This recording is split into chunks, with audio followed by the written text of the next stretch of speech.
तो hello guys, reel creator Mukesh Kushwaha. बहुत ही गाना तेजी से वायरल होता है जो कि सुलोनी कुमारी के बा।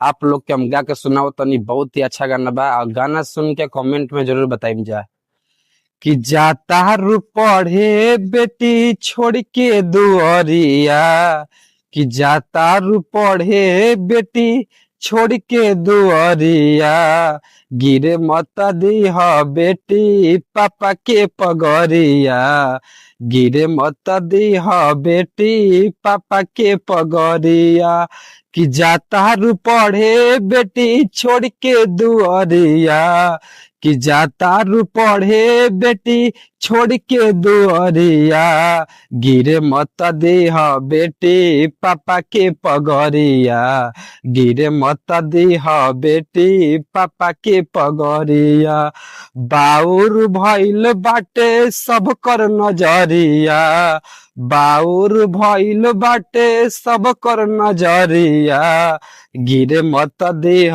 बेटी पापा के पगरिया, गिरे मत देह बेटी पापा के पगरिया।